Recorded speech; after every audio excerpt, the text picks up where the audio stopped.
की एकदा ऑपरेशन झालं पण पुन्हा पाईल्स होऊ शकतात का? किंवा जेवढं तुम्ही रात्री जागाल मोशन जर तुमची झाली नाही, मूव्हमेंट झाली नाही तर मोशन तुम्हाला होणार नाही. प्रत्येक कंडिशनमध्ये लागणार नाहीये. ऑपरेशन कधी केलं पाहिजे ह्या सगळ्या दुखण्यांमध्ये? फळभाज्यांमध्ये बिया कडक आहेत, हम्म. त्या बिया तुम्ही काढून टाका. सीड्स बाथ म्हणजे काय? त्याचं महत्व काय आणि ते कसं करावं? फिस्टुलाच्या त्रासमध्ये ऑपरेशन करावंच लागतं. कंट्रोल जातो ऑपरेशन नंतर मोशनवरचा, हे कितपत खरं आहे? असं होतं का? सर्व गुदद्वाराच्या त्रास म्हणजे पाईल्स नाही. लाईफस्टाईलशी रिलेटेड काय?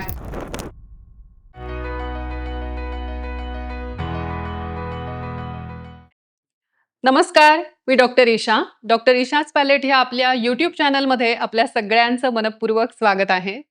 अवघड जागेचं दुखणं सांगताही येत नाही आणि दाखवताही येत नाही, अशा अवघड दुखण्यांना ज्यांनी सोपं केलेलं आहे असे धन्वंतरी समान असणारे एक सर्जन डॉक्टर आज आपल्यासोबत गप्पा मारायला आलेले आहेत.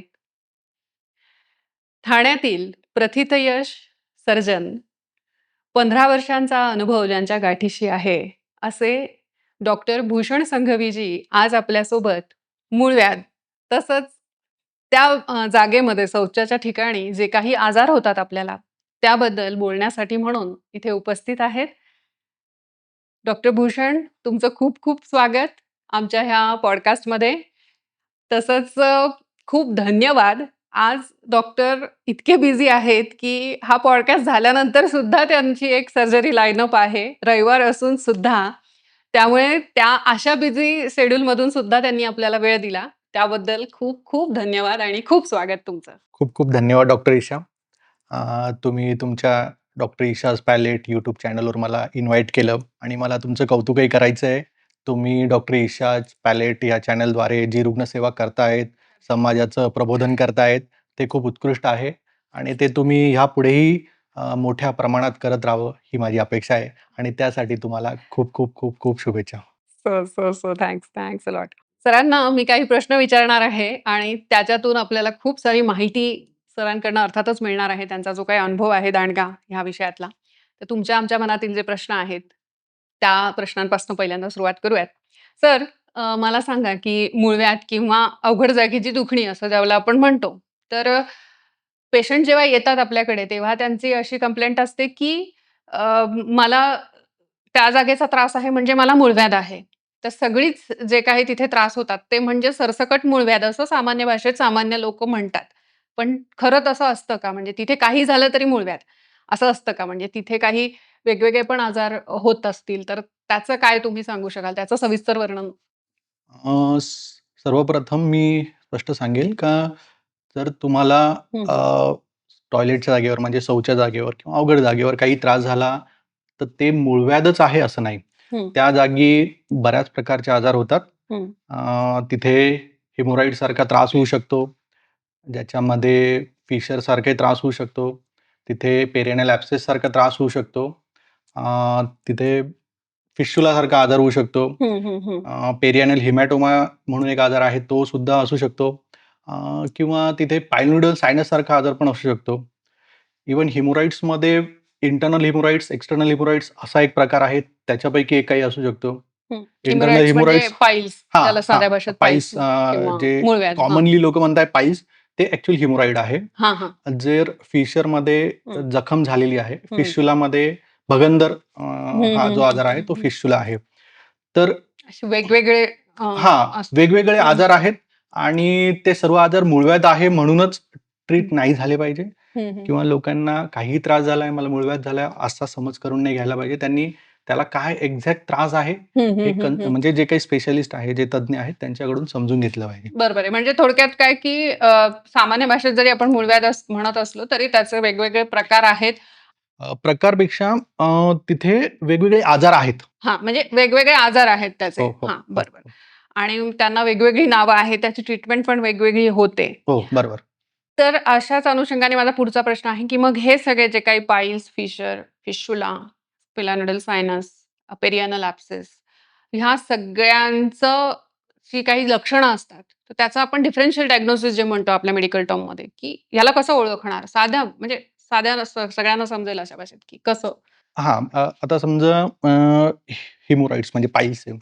पाईल्सचा जर त्रास असेल, हिमोरॉइड्सचा त्रास असेल, तर पेशंटला मेन कंप्लेंट असेल का ब्लीडिंग होतंय आणि ते ब्लीडिंग थेंब-थेंब किंवा पिचकारीसारखं म्हणजे स्पर्टिंग ब्लीडिंग होणार आणि ते टॉयलेटला गेल्यावर थोडंसं टॉयलेट झाल्यावर किंवा सुरुवातीला ब्लीडिंग होणार. म्हणजे टॉयलेटच्या वेळेस ते ब्लीडिंग होणं आणि मुख्य म्हणजे त्या ब्लीडिंगमध्ये पेन नसणार. म्हणजे पाईल्समध्ये पेनलेस ब्लीडिंग हा कन्सेप्ट सांगितलेला आहे किंवा जरी असेल तरी पण थोड्या प्रमाणात असेल. जो फिशरचा आजार आहे त्याच्यामध्ये पेशंटला सिव्हिअर पेन असणार. म्हणजे त्याचं कार्डिनल सिम्प्टम जर म्हटलं म्हणजे मुख्य लक्षण जर म्हटलं तर पेन आहे आणि त्याच्यासोबत म्हणजे मग असं चिरल्यासारख्या वेदना ज्या हो, आपण हो, पेशंटला हो. विचारतो, की तुम्हाला कट झाल्यासारख्या वेदना होतात बरोबर. का तिथे? फिशर म्हणजे कट. कट.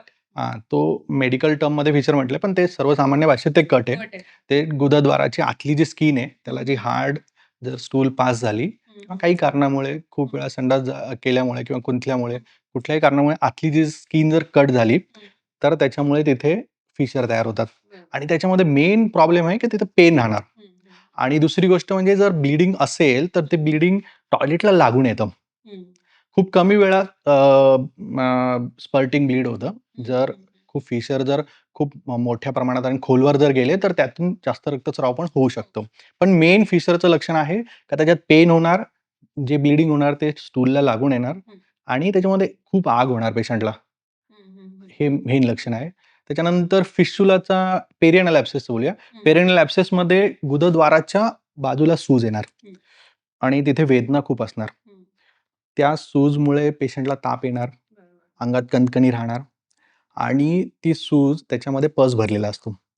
जर ती सूज तो जो पस आहे, तो नॅचरली म्हणजे नैसर्गिकरित्या जर फुटून वाहून गेला, तर कधी-कधी ते वाहून गेलेला पस ची जी जागा असते, तिथे एक छोटंसं छिद्र तयार होतं.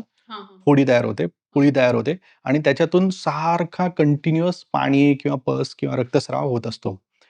आणि मग ती जी कंडिशन असते त्याला फिस्चुला असं म्हणतात. म्हणजे भगंदर असं म्हटलं जातं. म्हणजे पेरियनल ॲब्सेसचा त्रास झाल्यानंतर मोस्ट ऑफ पुढची स्टेज.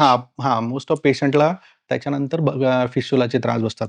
कधी-कधी फिस्चुला डायरेक्टली पण बसू शकतो. म्हणजे थोडासा पस झाला आणि तो ड्रेन होऊन गेला आणि तिथे जो एक रस्ता तयार झाला, तर तो फिस्चुलामध्ये कन्व्हर्ट होतो. म्हणजे तो पण फिस्चुला असतो. फिशुला असतो. हां. पण मग फिशुला म्हणजे आपण अजून साध्या भाषेत कसं एक्सप्लेन करू शकतो, की नाडी व्रण ज्याला आयुर्वेदाने पण नाडी व्रण म्हटलेलं आहे. नाडी व्रणामध्ये 2 तोंड नसतात. म्हणजे समजून घ्या. भगंदर. भगंदरमध्ये काय आहे का पेशंटला टॉयलेटच्या बाजूची जागा आहे.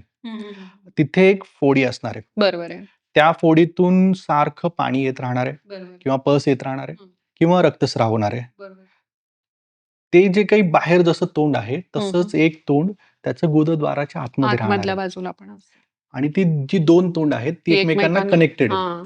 म्हणजे तिथे एक रस्ता रस्ता तयार तयार झालेला आहे. झालेला आहे. जो अनवॉन्टेड रस्ता आहे म्हणजे. अनवॉन्टेड रस्ता आहे बरोबर आणि तिथे जी गुदद्वाराची आतली जी रस्त्याचं तोंड आहे, तिथे इन्फेक्शन तयार होत आहे कंटिन्युअस आणि ते इन्फेक्शन बाहेर पडण्यासाठी तो रस्ता तयार झालेला आहे आणि ते बाहेरच्या छिद्रातून बाहेर पडतंय. म्हणजे भगंदर किंवा फिस्चुला ह्या आजारामध्ये एक गटरसारखा रस्ता आहे एक्झॅक्टली. आणि ते ड्रेन करतंय. बरोबर इट इज अ आहे. ड्रेनेज. हे म्हणजे हे जास्त समजायला सोपं जाईल हां, सगळ्यांना हां. हे सगळं. म्हणजे हा भगंदर म्हणूनच खूप जास्त आपण ज्याला म्हणतो, की भयानक आजार सांगितलेला आहे म्हणजे किंवा त्याच्यात not कंटिन्युअस good. डिस्कम्फर्ट आहे पेशंटला. कम्फर्ट त्याच्यानंतर साप, पस, कधी-कधी ताप येतो. समजा बाहेरचं तोंड बंद झालं, तर तो जो बाहेर येणारा स्राव आहे तो आतमध्येच जमा होईल. तो जर आतमध्येच जमा झाला, तर पेशंटला मग ॲब्सेसचे कंप्लेंट तयार होतील. तिथे ठसठस प्रमाणे वेदना होणं, ताप येणं ही लक्षणे निर्माण होईल. मग ते कधी-कधी मग परत फुटेल. त्याच्यातून पाणी बाहेर निघून जाईल किंवा परत त्याचं तोंड बंद होईल.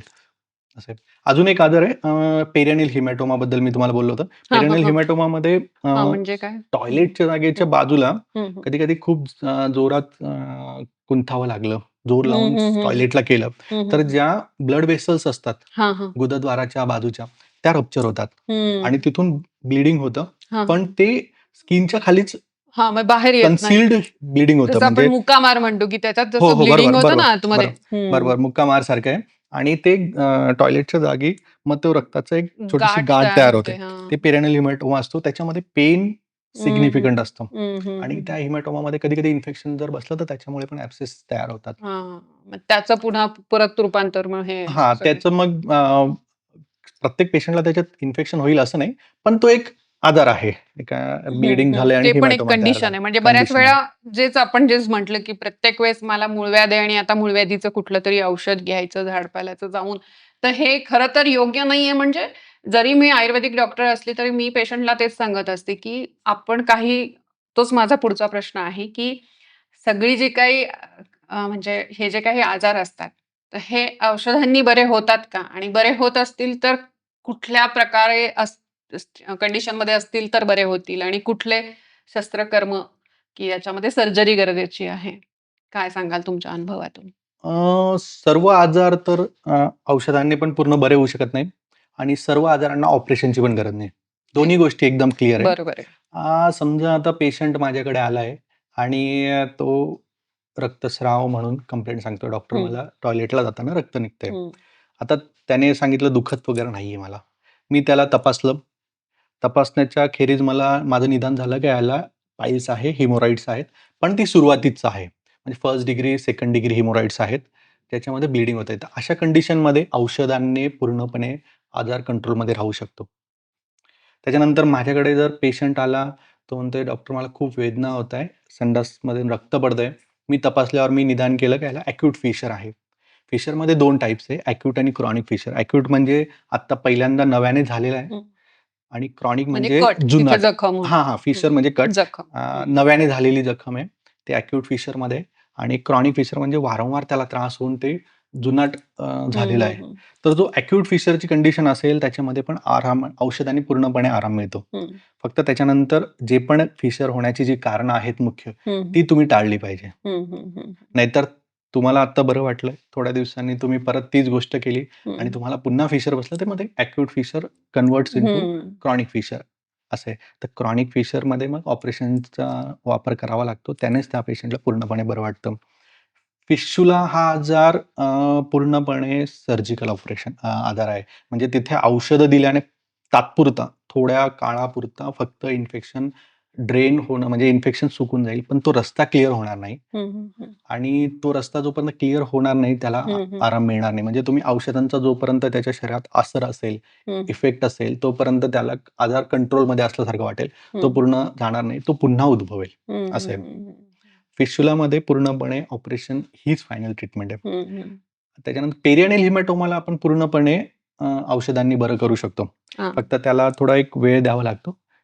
जे काही ची गाठ जमा हं, झालेली आहे, हं, एकदा कन्फर्म झालं का हिमॅटोमा आहे, हं, तर त्या हिमॅटोमा रिझॉल्व्ह व्हायला म्हणजे ते जे काही रक्त हं, हं. साकळलेलं आहे, ते शरीरात पुन्हा ॲब्सॉर्ब व्हायला एक 6 आठवडे ते 12 नाही सांगता येणार, म्हणजे 3 महिन्याचा कालावधी लागू साधारण. शकतो. हां. त्याच्यानंतर ते पूर्णपणे रिझॉल्व्ह होऊन जातात.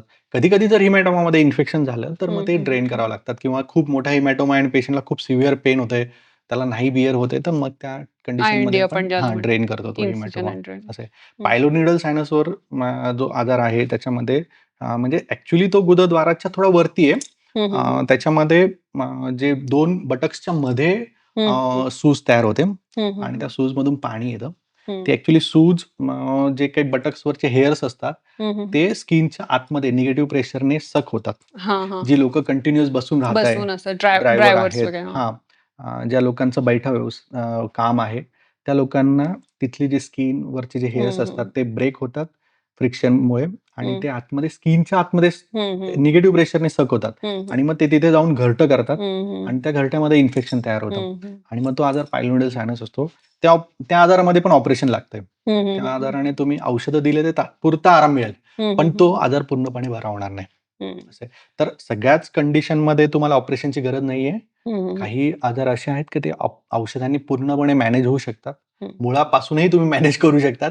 पण काही आजार असे आहेत, काही त्रास हं, असे हं. आहेत, काही कंडिशन अशा आहेत, की त्यांना तुम्हाला ऑपरेशन लागणारच आहे. जे काही औषधांनी बरे करण्यासारख्या कंडिशन्स आहेत, जे आजार आहेत, हं, हं, हं. त्याच्यामध्ये अनुलोमन हं, करणारे हं. औषधं, तुम्ही अनुलोमन वटी आहे, सुखानुलोमन योग आहे, याचा वापर खूप उत्कृष्ट प्रकारे होऊ शकतो.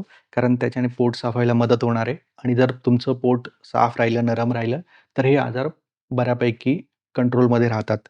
त्याच्यानंतर पित्तसारक जो योग आहे, तो तुम्ही वापरू शकता. त्याच्याने दीपण पाचन म्हणजे तुम्हाला भूक व्यवस्थित लागणार आहे. तुम्ही जे काही खाताय ते व्यवस्थित पचणार आहे आणि जर ह्या 2 गोष्टी झाल्या तर तुम्हाला शौचसुद्धा हं. व्यवस्थित साफ होईल. तर बरोबर. जे आजार औषधांनी ज्या कंडिशन औषधांनी बऱ्या होण्यासारख्या आहेत, त्याच्यामध्ये एक्झॅक्टली. ह्या औषधांचा वापर आपण केला यू पाहिजे. सेड राइटली कारण की पित्तसरक योगचा तर मला पण खूप चांगला अनुभव आहे सर, की जेव्हा पण फर्स्ट स्टेजमध्ये पेशंट 2 स्टेजमध्ये असतात पायल्सच्या, तर तेव्हा आपला पित्तसरक योग सुद्धा खूप छान काम करतो आणि अशा प्रकारे आपण म्हणजे पहिल्या 2 स्टेजमध्ये तरी रिकव्हर करू शकतो असा माझाही पहिल्या 2 अनुभव आहे. स्टेजमध्ये फिशरमध्ये सुद्धा फिशरमध्ये पण तुम्ही खूप चांगले रिझल्ट. हिमॅटोमामध्ये येस, पेरिअनल येस. हिमॅटोमामध्ये सुद्धा वापरू शकतात. Yes, yes, yes. आणि दुसरं म्हणजे ना मला अजून एक प्रश्न होता, की आयुर्वेदाच्या ग्रंथामध्ये रक्तार्श आणि शुष्कार्श अशा 2 कंडिशन सांगितल्या आहेत. तर त्याच्याबद्दल तुम्ही काय सांगाल? म्हणजे शुष्क म्हणजे जे कोरडे पडलेले अर्श, अर्श म्हणजे मूळव्याध आणि रक्तार्श रक्त म्हणजे ज्यांच्यामधून रक्तस्राव होतोय. तर असे अर्श म्हणजे अशी मूळव्याध. तर रक्ती मूळव्याध आणि कोरडी मूळव्याध. तर असे 2 प्रकार दिलेले आहेत. तर त्याच्याबद्दल तुम्ही काय सांगाल? म्हणजे तुम्हाला काय वाटतं, की हे 2 प्रकार काय असावेत किंवा मी तुम्हाला कसे दिसतात प्रॅक्टिसमध्ये? सुरुवातीला जेव्हा हं, तुम्ही हं. मला प्रश्न विचारला, त्यात मी ते सांगितलं होतं, का इंटर्नल हिमोरॉइड आणि एक्सटर्नल हिमोरॉइड अशा हां, 2 बरोबर. कन्सेप्ट आहेत. हां. जेव्हा हिमोरॉइड्स म्हणजे काय आहे, का जे गुदद्वारामधल्या वेन्स आहेत, हं, हं, हं, ज्या हं, हं. वेन्स आहेत, रक्तवाहिन्यामध्ये हं, वेन्स हं, आणि हं. आर्टरी 2 प्रकार हं, असतात. हं. ज्या वेन्स आहेत, त्या वेन्स डायलेट होत आहे, हं. सुजत आहे. हं, हं, हं. तर त्या आतल्या जेव्हा वेन्स सुजतात, हं, हं, हं, हं. खूप कंटिन्युअस ट्रेनिंग करून किंवा कॉन्स्टिपेशन आणि नॅचरली त्याच्यावर आपलं इरेक्ट प्रेशर पोश्चर आहे. हां, ते इरेक्ट पोश्चर. ग्रॅव्हिटेशनल फोर्स हां. पण त्याला मदत करते.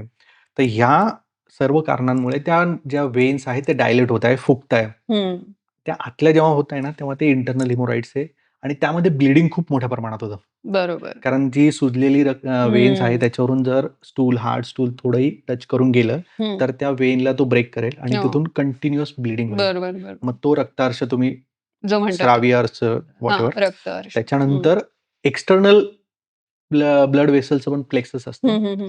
तिथेही सूज येते, हं, पण हं, त्याच्यात हं. ब्लीडिंग नाही होत. हं, हं, मग हं, ते हं. शुष्क अर्शामध्ये जातात. म्हणजे जे इंटर्नल हिमोरॉइड्स आहे, हं, ते हं. रक्तार्श आणि जे एक्सटर्नल हिमोरॉइड ते शुष्क अर्शामध्ये शुष्क जाऊ अर्श शकतात. असं म्हणू शकतो. हां आणि पण एक्सटर्नल ह्युमराइड्स म्हणजे नक्की मग ते वेन्सपासून नसतात बनलेले. तो व्हेनस प्लेक्ससच असतो. ते पण डायलेट होऊनच नाही का त्याच्यापासून तयार तयार झालेले होतात असतात.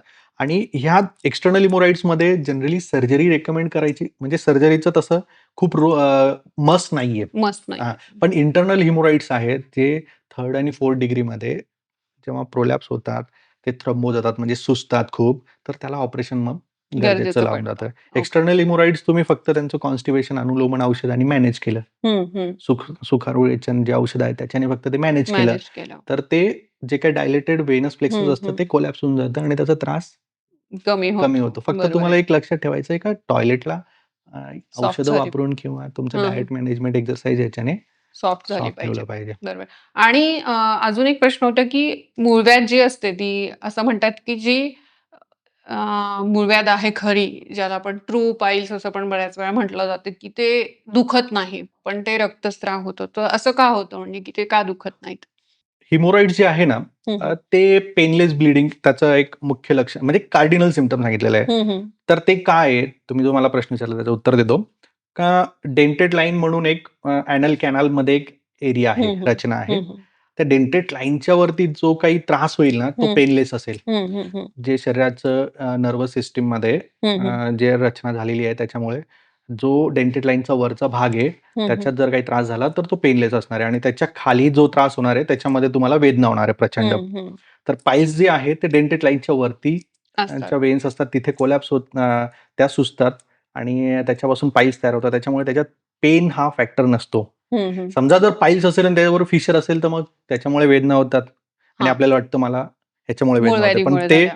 हं, हं. दोन्ही एक सोबत हं, हं. असल्यामुळे पेन आणि सिव्हिअर ब्लीडिंग अशी लक्षणं होऊ शकतात. पण फक्त जर पाईल्स असेल तर जनरली तर असं नसतं. हो. परवाही हां. आपल्या हॉस्पिटलमध्ये एक केस आली होती तुम्हाला हो, माहिती आहे. हो, तर हो.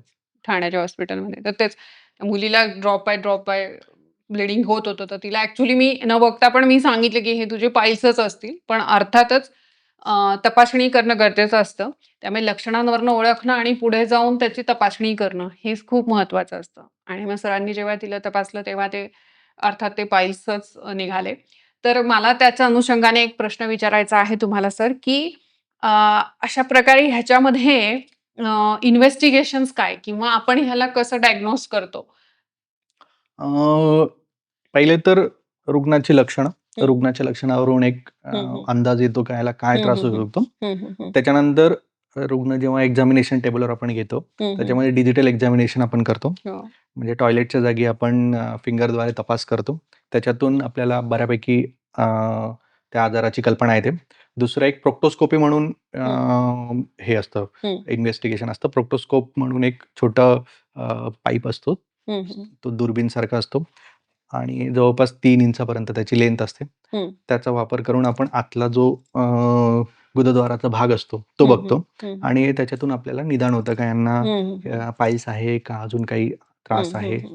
फिशर असेल तर डिजिटल एक्झामिनेशनमधून आपल्याला अंदाज येतो व्यवस्थित.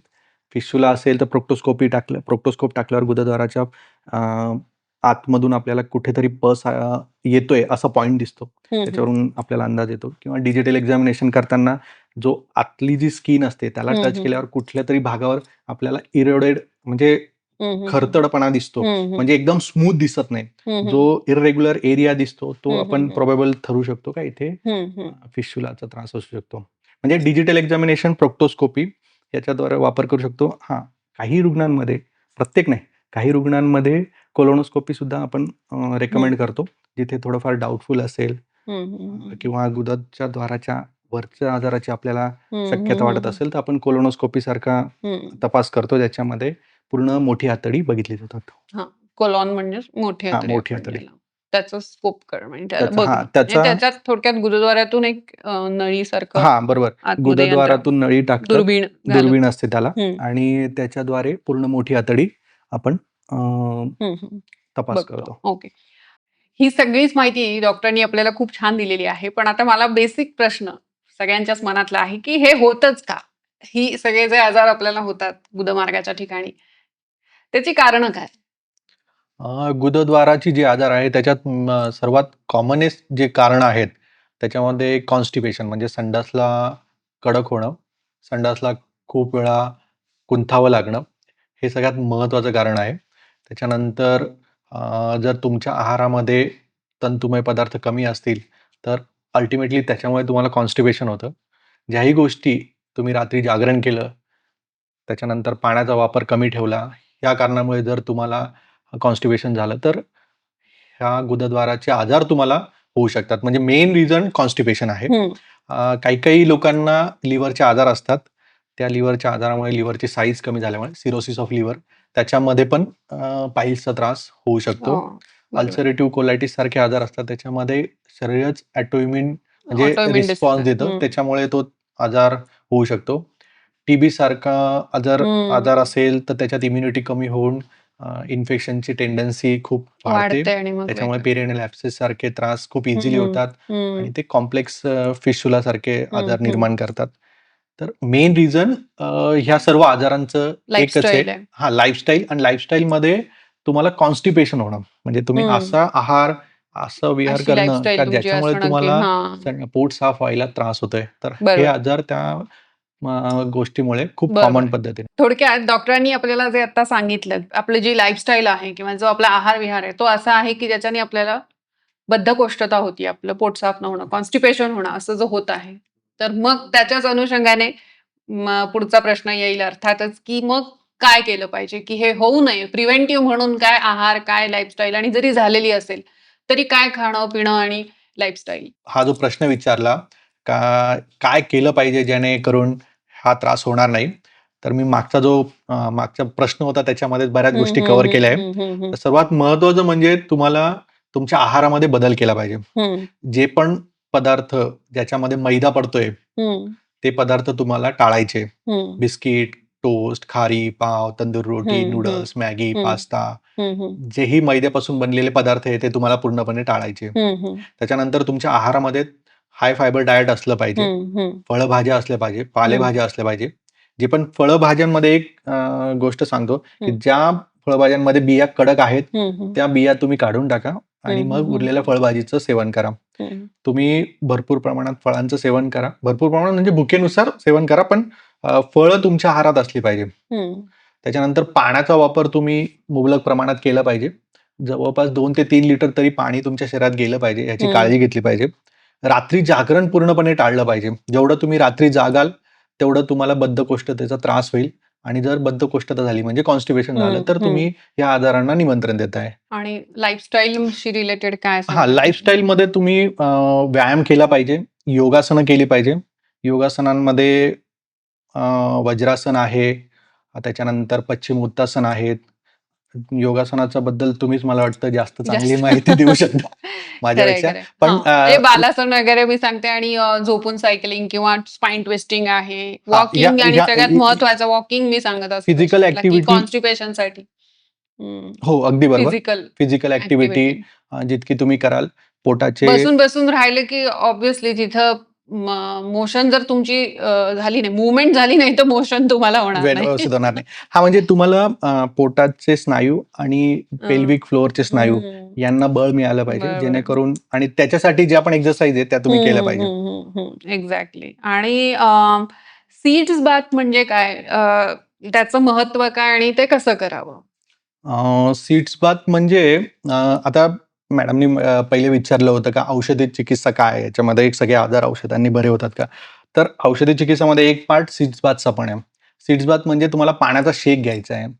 तो शेक घेताना पाणी हे कोमट असलं पाहिजे. खूप गरम पाणी तुम्हाला वापरायचं नाहीये आणि तुम्ही शौचाला जाऊन आले का त्याच्यानंतर तुम्हाला कोमट पाण्यामध्ये बसायचंय. ते पाण्यामध्ये 10 मिनिटापर्यंत तुम्ही बसलं पाहिजे. खूप जास्त बसूनही काही फायदा नाही. पण नुसतं शिवाशिव करण्यातही त्याच्यात काही अर्थ नाही. 10 मिनिटं तुम्ही कोमट पाण्यामध्ये एक टबमध्ये घेऊन बसा आणि हे तुम्ही सकाळी एकदा शौचाला झाल्यावर करा, हं, संध्याकाळी एकदा करा आणि ही जी काही हं. प्रोसेस आहे याला सीड्स बाथ म्हटलेलं आहे. त्याच्यामध्ये काही पाण्यात काही टाकायचं का म्हणजे आता औषध किंवा काही? लेटेस्ट जे काही अपडेटेड जे आहेत अपडेट त्याच्यामध्ये पाण्यात खूप काही टाकल्याने खूप फरक पडतो असं काही नाहीये. हां. मेन महत्त्वाचा मुद्दा म्हणजे पाणी कोमट असलं पाहिजे. शेक बसला पाहिजे हां, थोडक्यात त्याला. कोमट पाणी असलं पाहिजे त्याच्याने हं, सूज कमी व्हायला मदत होते. हं. तर तिथलं तेवढं ब्लड जरी असलं सर्क्युलेशन मे बी चांगलं होत असेल. हां, ते इम्प्रूव्ह होत तिथली असेल. सूज कमी करून तिथल्या वेदना कमी करायला मदत करते. हं, हं. त्याच्यामुळे महत्त्वाचा मुद्दा त्याच्यात पाणी आहे आणि त्या हं. पाण्याचं टेम्परेचर आहे. त्याच्यात तुम्ही एवढंच. खूप काही टाकलं, नाही टाकलं काही खूप फरक नाही डेटॉल, पडणार आहे. सॅव्हलॉन टाका नाही असं डेटॉल, काहीच नाही. सॅव्हलॉन तर असं टाकण्याची काहीच गरज नाही ना? नाहीये. हं, हं, पण एक सिंपल लक्षात ठेवा हं. का पाणी हे खूप गरम नसलं पाहिजे. नाहीतर ते उकळत्या पाण्यात नाही का तुम्ही बसाल आणि दुसराच त्रास सुरू होईल. बरोबर आहे. तर आणि ऑपरेशन कधी गरजेचं? पुढचा माझा प्रश्न असा अनुषंगाने, की ऑपरेशन कधी केलं पाहिजे ह्या सगळ्या दुखण्यांमध्ये? आणि दुसरं म्हणजे की लेझर, क्षारसूत्र ह्यांचा रोल किंवा ह्यांच्याबद्दल काय सांगाल? आणि क्षारसूत्राच्या बद्दल मला विशेषतः क्युरिओसिटी आहे, की तुम्हाला त्याचा अनुभव किती आहे? किंवा तुम्ही त्याचं मत काय तुमचं? काय प्रॅक्टिसमध्ये तुम्हाला काय अनुभव आलाय त्याच्याबद्दल? तर हे सुद्धा ऐकायला आवडेल. ऑपरेशन मी तुम्हाला मागे पण सांगितलं, ऑपरेशन हे ना प्रत्येक कंडिशनमध्ये लागणार नाहीये. पण ज्याही कंडिशन्समध्ये ऑपरेशन लागणार आहे ना, तिथे औषधांनी टाईमपास करण्यात अर्थ नाहीये. समजा प्रोलॅप्स हिमोरॉइड असेल, तर तिथे सर्जरी करून ते प्रोलॅप्स रिमूव्ह करणं हे गरजेचं आहे. त्याच्यासाठी वेगवेगळ्या टेक्नॉलॉजीज आता अवेलेबल आहेत. हं. म्हणजे जे क्लासिकल टेक्नॉलॉजी होत्या म्हणजे तिथे कट करून त्याला टाय करून म्हणजे दाग्याचं ऑपरेशन सारखं म्हणायचे. तर टाय करून जे काही हिमोरॉइडल मास जे प्रोलॅप्स झालेले, बाहेर पडलेले ते कट करून टाकायचे. त्याच्यात आता नवीन टेक्नॉलॉजी आहे स्टॅपलर हिमोरॉइडेक्टॉमी म्हणून आहेत. हं. त्याच्यामध्ये हो. अ, तुम्हाला म्हणजे नवीन टेक्नॉलॉजी आहे ती हं, हं. स्टॅपलरने ते हिमोरॉइडल मास काढले जात आहे. त्याच्यानंतर फिशरसारखे जे आजार आहेत, जे हं. क्रॉनिक फिशर तयार होतात, त्याच्यामध्ये ज्या जखमा तयार होतात, त्यांच्या ज्या कडा ज्या असतात ना, त्या कडक होऊन जातात आणि त्याच्यामुळे त्या जवळ जरी आल्या, तरी त्याची सूज जरी कमी झाली, तर त्या पूर्णपणे भरत नाही आणि तिथले स्नायू खूप टाईट होऊन जातात. तर ह्या कंडिशनमध्ये सुद्धा ऑपरेशन करावं लागतं. ते स्नायूंचा जो टाईटनेस असतो, तो रिलीज करावा लागतो आणि त्या ज्या फिशरच्या मार्जिन असतात, ज्या कडा असतात, त्या रिमूव्ह कराव्या लागतात. म्हणजे त्या फ्रेश जखम तयार करावी लागते, जेणेकरून त्या जवळ येऊन जुळून जातील आणि तो त्रास तुम्हाला कमी करेल. जो फिस्चुलाचा त्रास आहे, हं. फिस्चुलाच्या त्रासमध्ये ऑपरेशन करावंच लागतं. त्याच्यासाठी तुम्हाला आता ऑपरेशनचे वेगवेगळे टेक्नॉलॉजीज जनरली तयार झालेल्या आहेत. हं. त्यामध्ये ट्रॅडिशनली जेव्हा पूर्वीच्या काळामध्ये क्षारसूत्राचा वापर केला जात होता. ते क्षार आणि आता त्याच्यामध्ये लेझरचा वापर केला जातोय. पूर्णपणे तो जो फिस्टुलाचा ट्रॅक आहे तो कट करून टाकणं, हा त्याच्यामध्ये एक टेक्नॉलॉजीचा वापर केला जातो. तर फिस्टुलाचा आजार ऑपरेशनने ह्या पद्धतीने आपण ट्रीट करू शकतो. तुम्ही जो प्रश्न विचारताय का क्षारसूत्राबद्दल तुम्हाला माहिती करायची आहे. तर क्षारसूत्र हा असा एक धागा आहे का त्याच्यावर औषधांचं कोटिंग केलेलं आहे. त्याच्यामध्ये अशी औषधं कोट केलेली आहे का जो भगंदरचा रस्ता राहणार आहे, जो फिस्टुलाचा रस्ता राहणार आहे, त्या रस्त्यामध्ये तो धागा टाय केला जाईल आणि त्याच्यातली जी औषधं आहेत तो रस्ता ते सायमल्टेनियसली कट करतील आणि सायमल्टेनियसली हील पण करतील. आता ह्याचा वापर का केला गेलाय तर तो फिस्टुला जो आजार आहे त्याच्यामध्ये पुन्हा होण्याचे चान्सेस, त्याच्यानंतर तिथे असणारा स्नायूंचा इन्व्हॉल्वमेंट, त्याच्यामुळे कंट्रोल जाण्याची भीती, या सगळ्यांचा बचाव व्हावा म्हणून क्षारसूत्राचा वापर केला आहे. पण आता अडचण अशी येते ना का सर्वचं आयुष्य म्हणजे लाईफस्टाईल खूप फास्ट झाली आहे. क्षारसूत्र थोडंसं वेळ घेणारी प्रोसिजर आहे, पेनफुल प्रोसिजर आहे. प्रत्येक वेळेस होईलच असं नाही. पेशंटला खूप पेन होत राहील ना तिथे जर तुम्ही तो पेन होत धागा राहील. लावून ठेवत असाल तर.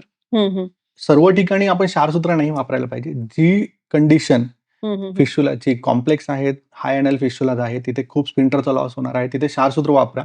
पण सर्वच ठिकाणी सिंपल फिस्टुला असेल तर त्यांना क्षारसूत्र वापरू नका.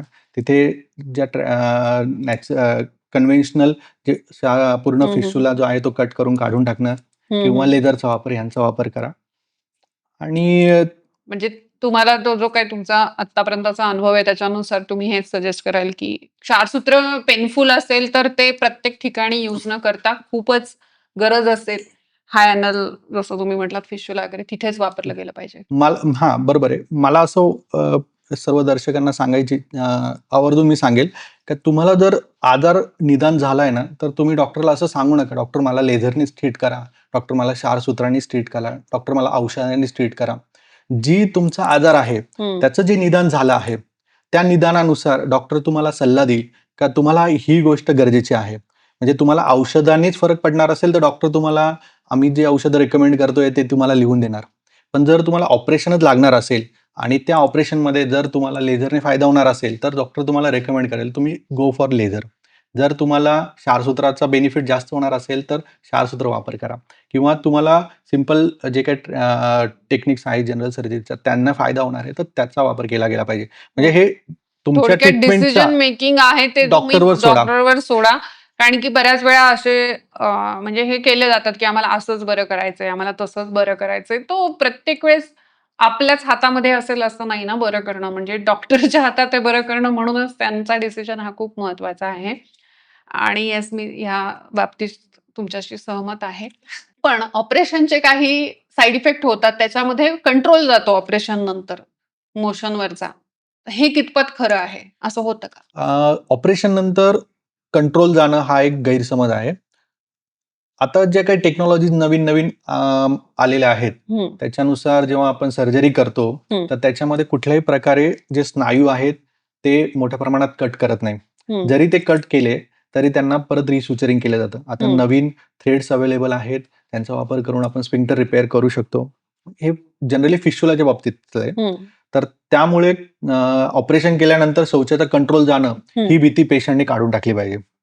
म्हणजे ऑपरेशनला न जाण्यामागचं एक कारण पेशंटचं असंच असतं का ऑपरेशन झाल्यानंतर माझं टॉयलेटचा कंट्रोल जाईल, मला टॉयलेटला कसं होईल. तर ही भीती बाळगायची काही गरज नाहीये. ऍडव्हान्समेंट ऑफ आपण ज्याला म्हणतो की ऍडव्हान्समेंट ऑफ सर्जरी आजकाल इतक्या आलेल्या आहेत. हो बरोबर. त्यामुळे आपण त्याचं घाबरण्याचं कारण नाहीये. भरपूर ऍडव्हान्स टेक्निक्स आलेले आहेत. त्यामुळे अगदी पूर्वीसारखं अवघड राहिलेलं नाहीये. तेच मी जे म्हटलं की अवघड जागेचं दुखणं सुद्धा सोपं झालेलं आहे. अशा डॉक्टरांमुळे आणि ह्या सर्जरीतल्या ज्या काही टेक्निक्स आहेत ऍडव्हान्समेंट्समुळे. पण आता माझा पुढचा प्रश्न आहे की रिकरन्स म्हणजे पुन्हा होणं, की एकदा ऑपरेशन झालं पण पुन्हा पाईल्स होऊ शकतात का? किंवा कुठलेही ते काही जे आपण आजार एवढे डिस्कस केले त्या जागेतले ते पुन्हा पुन्हा होतात का ऑपरेशन नंतर? जे पाईल्सचा प्रॉब्लेम, त्याच्यानंतर फिशरचा प्रॉब्लेम, फिस्टुलाचा प्रॉब्लेम. मेन म्हणजे पाईल्सचं जर ऑपरेशन झालं तर पाईल्सचं पुन्हा होण्याची पॉसिबिलिटी निग्लिजिबल आहे. त्याच्यानंतर जर फिशरचं ऑपरेशनच्या बाबतीतही तसंच आहे. फिशरचं ऑपरेशन झाल्यानंतर फिशर पुन्हा होण्याची पॉसिबिलिटी निग्लिजिबल आहे. मी पूर्ण 100% नाहीच म्हणणार. कुठलीही गोष्ट 100% नसते. फिस्टुलाच्या बाबतीत रिकरन्स होण्याची पॉसिबिलिटी खूप हाय असते. फिशुलाच्या बाबतीत. हं. पण जर म्हणजे भगंदर ज्याला आता आपण ज्या म्हणतो. नवीन टेक्नॉलॉजीचा हं, हं. वापर मी माझ्या प्रॅक्टिसमध्ये करतोय, हं, हं. त्या सर्व टेक्नॉलॉजीमध्ये मी पूर्ण फिशुलाची पॅथॉलॉजी म्हणजे जो हं, हं, हं. फिशुलाचा रस्ता आहे, पूर्ण जो हं, हं. ट्रॅक आहे तो रिमूव्ह करतोय. हं, हं, हं. त्याच्यानंतर जिथेही माझा स्फिंक्टरचा कट होतोय तो मी पुन्हा रिपेअर करतोय. हं, हं. त्यामुळे तिथेही पुन्हा होण्याची शक्यता जी आहे हं, ती हं, हं. फार कमी आहे. हं, हं. फक्त हे जे आजार आहेत ना, ह्याचं एक महत्वाचं कारण जे आहे ते हं. बद्धकोष्ठता आहे. तर हं. तुम्हाला एक लक्षात ठेवायचंय, माझं ऑपरेशन झालं म्हणून मी काहीही खाऊ शकतो, ह्या तुम्ही चुकीच्या भ्रमात. समजमध्ये राहिलं नाही पाहिजे. ह्या भ्रमात नाही राहिलं पाहिजे. आणि तुम्ही तुमचं पोट नरम राहण्यासाठी, हं. तुमचं पोट साफ राहण्यासाठी नेहमी सावध राहिलं पाहिजे. म्हणजे तुमच्या आहारात मैद्याचे पदार्थ, बास. नॉन-व्हेजचं प्रमाण कमी, हं. मिरची मसाला कमी, हं. या गोष्टींची तुम्ही काळजी घेतली पाहिजे, जेणेकरून तुम्हाला त्रास होणार नाही. हं. म्हणजे नॉन-व्हेज जरी खाल्लं तरी माझं असं म्हणणं असतं पेशंटला, की तुम्ही कमी स्पायसी खा आणि फायबर जास्त ठेवा. हां, म्हणजे आहारामध्ये कोशिंबीर वगैरे हे जे प्रमाण आहे हे जास्त ठेवा. जर तुम्ही नॉन-व्हेज जरी खाणार असाल तरी सुद्धा. नॉन-व्हेजच्या बाबतीत हे मी म्हणेल, की नॉन-व्हेजचं जेव्हा बनवतोय, तेव्हा तुम्ही खूप स्पायसी आणि खूप मसालेदार बनवतात. तर ते मसाले आणि स्पाइसेस आतमध्ये जाऊन नक्की त्रास देतात. त्याच्यामुळे तुम्ही जर नॉन-व्हेज खाणार असाल, तुम्हाला जर हा त्रास पूर्वी होऊन गेला असेल किंवा जेव्हा होत असेल, तर तेव्हा टाळाच त्याला. हं, हं, हं. पण जेव्हा जर तुम्हाला पूर्वीच्या इतिहासामध्ये जर तुम्हाला त्रास झालेला असेल, तर तुम्ही नॉन-व्हेज बनवताना त्याला खूप स्पायसी स्पायसी बनवू बनवू नका, नका आणि मसालेदार बनवू नका. कोशिंबीर त्याच्यासोबत हां, आणि ठेवा. त्याच्यासोबत तुम्ही हाय कोशिंबीर आणि फायबर, भाजी. कोशिंबीर, हं. भाजी असली पाहिजे. पाहिजे. नुसतं नॉन-व्हेज खायचं असं नका करू. बरोबर आहे, बरोबर आहे. खूप छान माहिती आज आपल्याला मिळाली. तरी पण मी सरांना एकदा विनंती करते, की आता हा मोठा पॉडकास्ट झाला, तर त्याची एक छान समरी आम्हाला सांगा. एक काही पॉइंट्समध्ये समराईज कराल तर खूप चांगलं होईल. सर्व गुदद्वाराच्या त्रास म्हणजे पाईल्स नाही.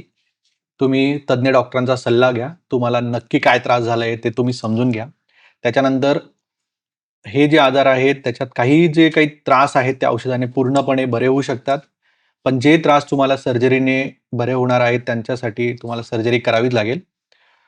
महत्वाचा आहाराचा मुद्दा नेहमी लक्षात ठेवायचा आहे, की तुमचा आहार जे आहे त्याच्याने तुम्हाला बद्धकोष्ठता झाली नाही पाहिजे. हं. त्याच्यासाठी तुम्ही तुमच्या आहारातून मैद्याचा पदार्थ पूर्णपणे काढून टाका. रात्री जागरण टाळा, व्यायाम करा, योगासनं करा, त्याच्यानंतर पाण्याचा वापर चांगला करा. जेणेकरून तुमचं हा त्रास तुम्हाला पुन्हा होणार नाही. आज खूप छान-छान माहिती आपल्याला मिळाली डॉक्टर भूषण सर यांच्याकडून. तर मी डॉक्टरांना विनंती करेल, की अशाच प्रकारे आम्हाला भेटायला येत जा. तुमचं खूप बिझी शेड्यूल असतं आणि तरीसुद्धा तुम्ही आम्हाला वेळ दिला आज. त्याबद्दल खूप धन्यवाद मनापासून तुमचे. असेच वेगवेगळ्या विषयांवरची माहिती घेऊन आपण नेहमीच येत असतो. यापुढेही येत राहू. कमेंटमध्ये जरूर सांगा. व्हिडिओ जास्तीत जास्त शेअर करा जेणेकरून सगळ्यांपर्यंत तो पोहोचेल आणि सगळ्यांना ह्या ज्ञानाचा फायदा होईल. अशीच शास्त्रशुद्ध माहिती घेऊन पुन्हा भेटूयात. तोपर्यंत नमस्कार.